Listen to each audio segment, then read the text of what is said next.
Բարի երեկո, դուք դիտում եք Ամեն Պլյուսի Այֆե Պլյուս հաղորդումը, սկզբից օրվա ամփոփումը 120 վայրկյանում։ Գագիկ Ծառուկյանը Սերժ Սարգսյանի երաշխավորն է, որ իշխանափոխություն չի լինելու, կարծում է Գերագույն խորհրդի նախկին պատգամավոր Վիգեն Խաչատրյանը։ Նրա խոսքով ստեղծված իրավիճակը փաստում է, որ Սերժ Սարգսյանը փորձում է պահպանել իշխանությունը։ 25 տարի առաջ Հայաստանում որդեգրվեց մի սխալ քաղաքականություն, հիմա ես արդեն դա կարող եմ շատ վստահել, ուժեղացնել իշխանությունը։ Այդ 25 տարի ուժեղացնելով իշխանությունը մենք վերջ եկանք, որ ունեցանք մի մարդու իշխանություն, դա Սերժ Սարգսյանն է։ Մյուսները խամաճիկներ են։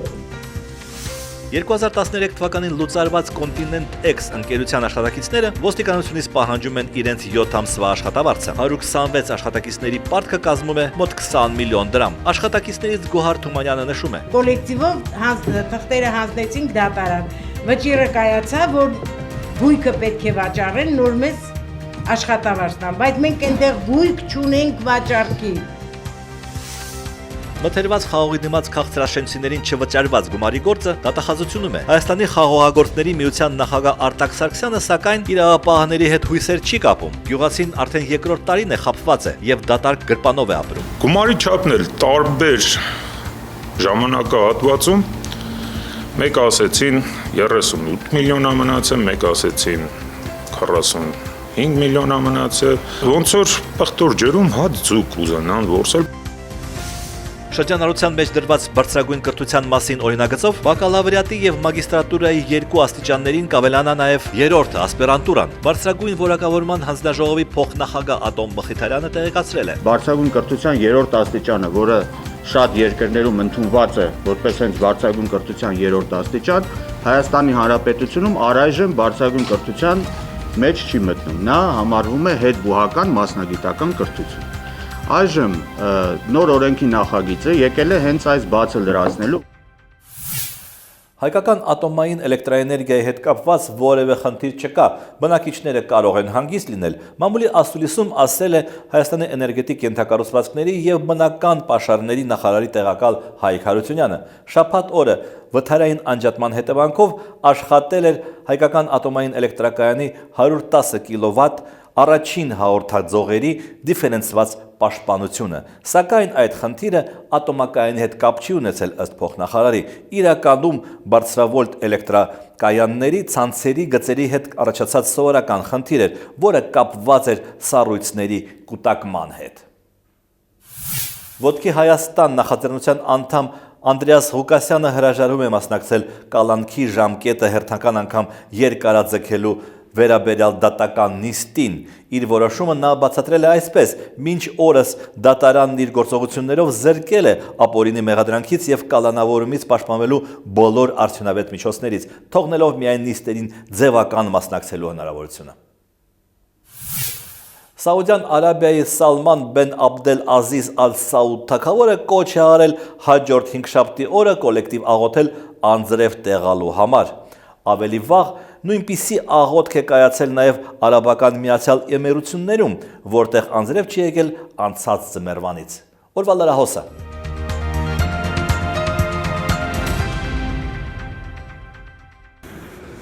Ինքնավնասված 3 դատապարտյալների կեսգիշերին մոտ Նուբարաշեն քրեակատարողական հիմնարկից տեղափոխել են Էրեբունի հիվանդանոց։ Ինքնավնասման լուրն ստանալուն պես հարազատներն շտապել են բժշկական կենտրոն։ Ծայրահեղ քայլի ինքնավնասման դիմելով դատապարտյալներն ընդվզում են այլ խուս տեղափոխվելու որոշման դեմ։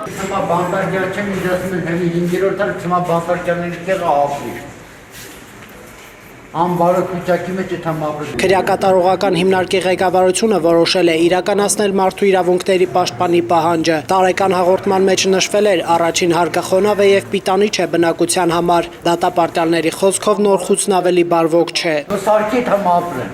Իմ կամերից ռեմոնտ անեմ, ինչա ուրիշի կապրի, դեմ այնտեղ ամբարով վիճակում ապրեն։ Խիչ եմ բար ռեմոնտ անում։ Թող անեն, ասում եմ արեք թեմ ապրեմ, չէ կանու չեմ դու։ Իրանքի գարից է, մի 50 հոգով դուբինկեկով գարից է։ Գոնե տեղափոխելուց մի քիչ մաքուր, մի քիչ սանհանգույց լինի, մի քիչ ապրելակ է, կալանավորնելա, չէ՞ մարդ։ Հարազատները պատրաստ են 5-րդ հարկի խուցը նորոգելու բեռն իրենց վրա վերցնել։ Կալանավորները ասում են, եթե դուք չեք անում, մեզ ժամանակ տվեք, մենք մեր միջոցներով գումար հավաքենք, ինքներս մաքրենք, վերանորոգենք, բայց դրա հնարավորությունն էլ չեն տալիս։ Արդարադատության նախարարության քրեակատարողական հիմնարկներում դիտորդություն իրականացնող խումբը Նուբարաշեն այցելել է առաջին ահազանգից հետո, այսինքն 2 օր առաջ։ Ըստ խմբի ղեկավարի, ի տարբերություն առաջին հարկի խցի, 89-րդ խցում խոնավության մակարդակն ավելի նորմալ էր։ Այնտեղ առկա չեն եղել նաև խավարասերներ, բայց սա չի նշանակում, թե 89-րդ խուցը նորոգման կարիք չունի։ Ինչը որ նկարագրված է, բոլորը լուծելի խնդիրներ են, այսինքն վերանորոգման արդյունքում այդ խնդիրները կլուծեն։ Նուբարաշենում նաև բացատրել են, ինչու չեն ընդառաջում դատապարտյալներին 89-րդ խուցը սեփական միջոցներով նորոգելու հարցում։ Վարչակազմը հետևյալն է պնդում, որ գիտեք ինչ կա, մենք ամսի 13-ից իրանց այդ ժամանակը տվել ենք, իրենք որովիցե բաց չեն արել, բայց այնուամենայնիվ ոչ թե պետք է դատապարտյալը անի, դատապարտյալը պետք է չսարքի, իսկ քրեակատարողական հիմնարկում։ Արդարադատության նախարարի հանձնարարականով վերահսկողական ծառայության ներկայացուցիչներն այսօր այցելել են Նուբարաշեն քրեակատարողական հիմնարկ։ Այցից հետո նախարարությունը տեղեկացրեց, որ դատապարտյալներն իրենց կամքով տեղափոխվել են 5-րդ հարկի 89-րդ խուց։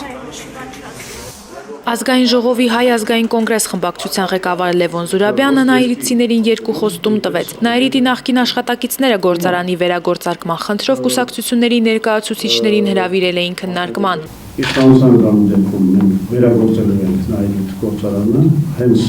կլորոպրենային կաուչուկի արտադրության առումով, եւ երկրորդը մենք քննելու ենք բոլոր այն տասնյակ միլիոնների չարաշահումները, որոնք տեղի են ունեցել։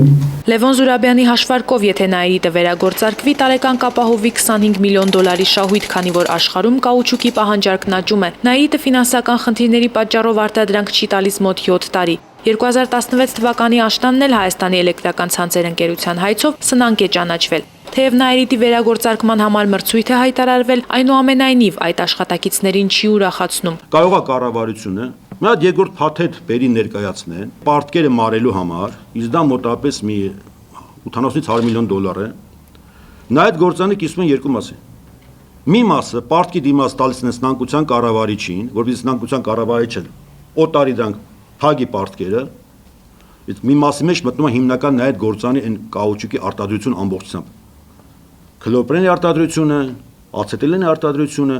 բոլորը։ Մի մասը առողջացման ծրագրի անվան տակ իրանք առանձնացնում են, տալիս են նա այդ գործանին։ Առողջացման ծրագրի տակ էլ իրենք տեսնում են միայն քլորի արտադրությունը։ Նայիրիտի պարտատերերի առաջին ժողովը նշանակված է փետրվարի 14-ին։ Նախնական պարտատերերի թիվը հասնում է 307-ի։ Ընկերությունը միայն պետական եկամուտների կոմիտեին պարգ է 10 միլիարդ 377 միլիոն դրամ, իսկ Գազպրոմ Արմենիա ընկերությանը 1 միլիարդ 359 միլիոն դրամ։ Իսկ Նայիրիտը վերագործարկելու հայտերը ներկայացնելու վերջնաժամկետն արդեն լրացել է հունվարի 20-ին, արդյունքները դեռ չեն հրապարակվել։ 1000 ամերիկյան դոլար կաշառք վերցնելու մեջ մեղադրվող նախկին դատավոր Իշխան Բարսեղյանի նկատմամբ բերման ենթարկելիս բռնություն է գործադրվել։ Այդ մասին պարոն Բարսեղյանն էլ հայտարարություն արել, որ բռնության է ինքը ենթարկվել։ Նախաքննության ընթացքում այդ մասին հայտարարություններ եղել են եւ դա նույնպես նպաստել է, որպեսզի առաջանային այդ խնդիրները, ամբողջ ատամնաշարը շարժվում էր։ Հենց առողջական խնդիրներով պայմանավորված էլ այսօր նրան չէին բերել դատարան։ Ամսի 17-ին, եթե չեմ սխալվում, կարելի ասել, որ փոքր վիրահատություն է տարել բերանի խոռոչում, դրա հետ կապված է միգուցե, ես նույնպես անակնկալի եկա, որ չէր եկել, բայց գիտեի ուրբաթորը, որ շատ վատ էր ինքնազգացողությունը։ Շենգավիթ վարչական շրջանի ընդհանուր իրավասության դատարանի նախկին դատավոր Իշխան Բարսեղյանից բացի այս գործով մեղադրանք է առաջադրվել նաև փաստաբան Էլզա Զաքարյանին։ Նախորդ դատական նիստին նա խնդրել էր իրեն տրամադրել հանրային պաշտպան, միջոցներ չունենալու պատճառով, սակայն այսօր հրաժարվեց նրանից։ Այսօր դատարան ներկայացած փաստաբանները որոշել են անվճար հիմունքներով օգնել իրենց գործընկերոջը։ Լուրը իմանալով,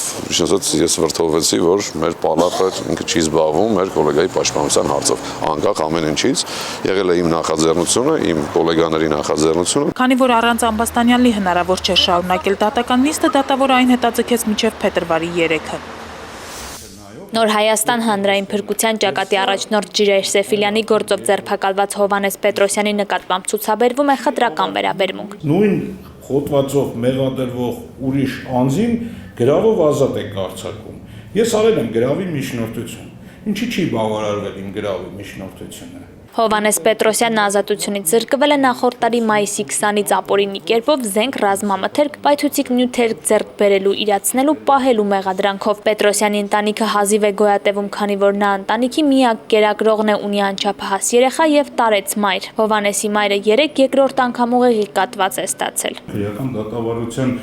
օրենսգրքի 147-րդ հոդվածով նախատեսված է, որ անաշխատունակ անձինք, որոնք ծնողի կամ կերակրողի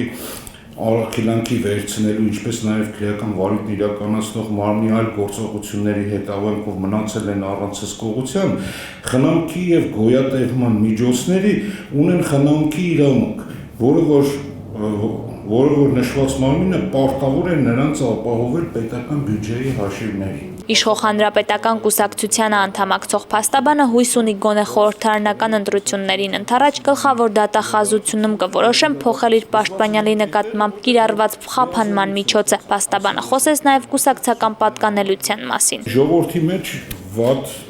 բան կա, տպավորություն կա, որ եթե իշխող կուսակցության անդամ ես, անպայման պետք է վատը լինես։ Փաստաբանը ցանկանում է նաև մասնակցել խորհրդարանական ընտրություններին, հնարավոր է նաև այլ ուժի ցուցակում։ Ես չեմ մերժի այն ողջամիտ ուժին, որը որ հանդես կգա նույն պահպանողական գաղափարների դիրքերից, ասենք, որը որ պատրաստ կլինի տեսնել ինձ իր ցուցակում առանց պայման դնելու, որ ես պետք է կուսակցություն փոխեմ։ Արսեն Մկրտչյանը չնայած մեծ ցանկությանը այդքան էլ վստահ չէ, որ կդառնա падգամավոր։ Նրա խոսքով իր նման հասարակ մարդիկ երբեք խորհրդարանում չեն եղել։ Նախընտրական քաղաքական դասավորությունները կարծես թե վերջնականապես ուրվագծվում են։ Անդիմադիր կամ ինչպես ընդունված է ասել, այլ ընտրանքային դաշտում կլինեն Ծառուկյան դաշտինքը, Օհանյան դաշտինքը, Ելքը, Հայկական վերածնունդը եւ ՀԱԿ-ը։ Ժառանգությունն ըստ ամենայնի կմիանա դաշինքներից մեկին, որոնք են անդիմադիրների եւ այլընտրանքայինների շանսերը առաջիկա ընտրություններում։ Օրվա գլխավոր թեման։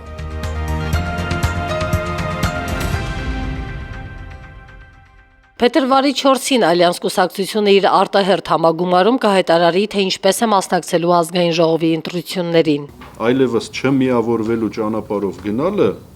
կարող է ձեռնտու լինել միմիայն նրանց, ովքեր փոփոխություններ չեն ցանկանում մեր երկրում։ Բարգավաճ Հայաստան կուսակցության առաջնորդ Գագիկ Ծառուկյանի հետ կրկին կհամագործակցի, թե ոչ, կուսակցության նախկին խոսնակը դեռ չի հստակեցնում։ Փետրվարի 11-ին էլ տեղի կունենա Հայկական վերածնունդ կուսակցության համագումարը։ Կուսակցության նախագահ Արթուր Բաղդասարյանը հայտարարում է, ուզում են ընտրություններին միայնակ մասնակցել եւ իրենց շանսերը փայլուն են գնահատում։ Մենք մեր հանրությանը ներկայացնելու ենք մրցունակ գաղափարներ։ Մենք հասարակությանը չենք տանելու թշնամության, ատելության, այլ տանելու ենք համախմբման, կոնսոլիդացիայի, հանուն մեր երկիրը այս վիճակից դուրս բերելու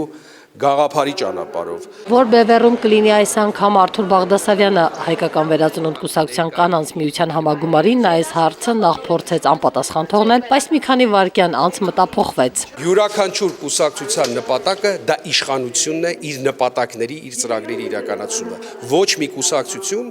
չի պայքարում ընդդիմություն դառնալու համար։ Հայաստանի ժողովրդական կուսակցությունը հունվարի 20-ին անցկացրել է իր 9-րդ համագումարը, որից հետո կուսակցության նախագահ Ստեփան Դեմիրճյանը հանդիպել է Բարգավաճ Հայաստան կուսակցության նախագահ Գագիկ Ծառուկյանի հետ։ Բացառվում է, որ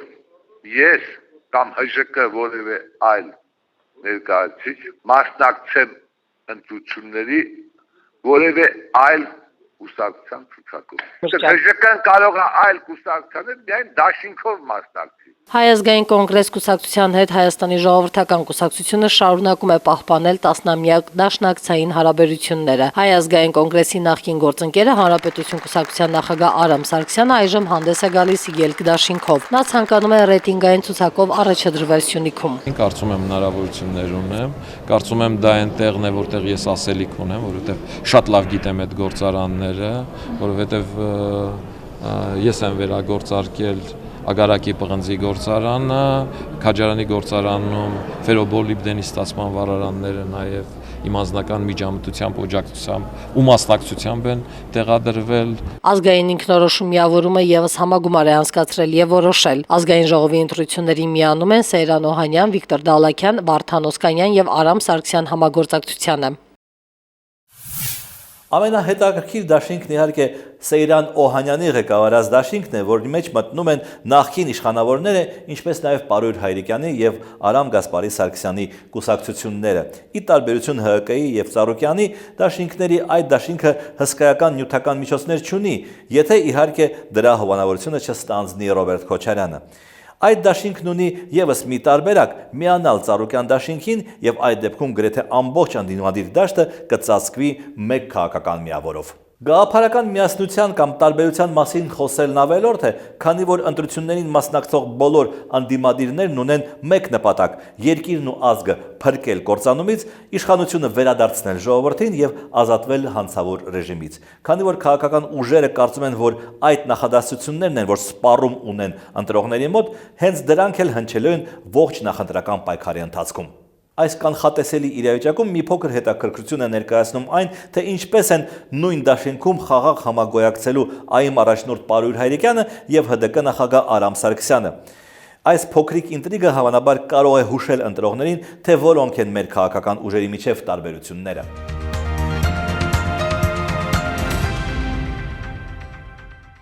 Ամեկ լուսի զրուցակիցն է Հայաստանի դեմոկրատական կուսակցության նախագահ Արամ Սարգսյանը։ Պարոն Սարգսյան, ենթադրենք Պարույր Հայրիկյանը ցույցի է դուրս գալիս Եվրամիության դրոշներով։ Ձեր գործողությունները։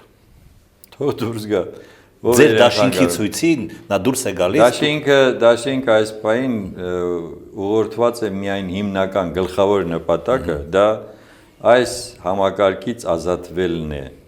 Այսինքն ներքին հիմնահարցերը լուծելն է, որովհետև մեզ համար ամենագլխավոր խնդիրը թե պետությունը ինչպիսի զարգացման ուղի կունենա, ոնց է սկսելու այդ զարգացումը, ինչ ձևով է դուրս գալու այս իրավիճակից, ոնց է աղքատությունը վերացնելու, ոնց է կոռուպցիան վերացնելու, ստվերը վերացնելու եւ այլն։ Սա է գլխավոր այսօրվա խնդիրները։ Թե վաղը մյուս օրը ով որ ուղղությամբ կուզենա գնալ, խոսքը նախընտրական պայքարի մասին։ Նախընտրական պայքարի ժամանակ ես համոզված եմ, որ այդ հարցերը չեն որոշիչ լինելու, այլ հիմնականում այն ինչ որ ես փրկեցի։ Այո,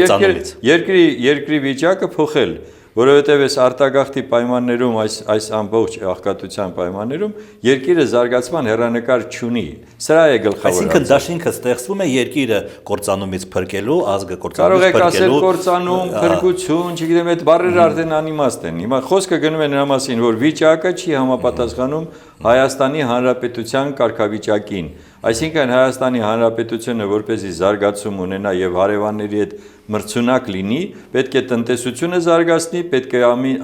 սոցիալական կոմֆորտ ստեղծի իր քաղաքացու համար, որպեսզի նա ուզենա այս երկրում ապրել։ Այն խնդիրները, որոնց մասին դուք խոսում եք, արտագաղթ, կոռուպցիա, չգիտեմ, աղքատություն, Վարդան Օսկանյանի եւ Սեյրան Օհանյանի իշխանության ժամանակ չեն եղել։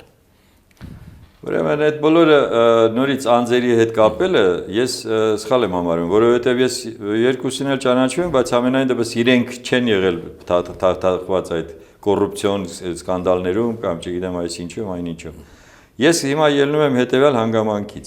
Հայաստանի դեմոկրատական կուսակցությունը միախմբվում է այն քաղաքական ուժերի հետ, ովքեր համամիտ են այն սկզբունքներին, որոնք մենք արդեն արտահայտեցինք, եւ դա արտահայտված է ընդհանուր մեր հայտարարության մեջ։ Սա է այս պահին ամենագլխավորը։ Անձերի հարցը հետո կլուծենք, ով ինչի համար է պատասխանատու, ոնց է պատասխանատու, դա այլ հարց է։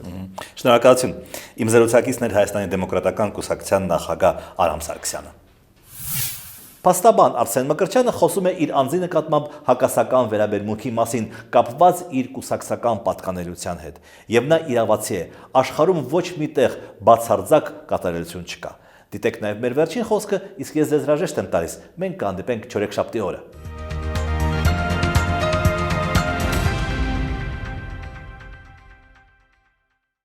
Մարդիկ ծանոթացնելուց ասում են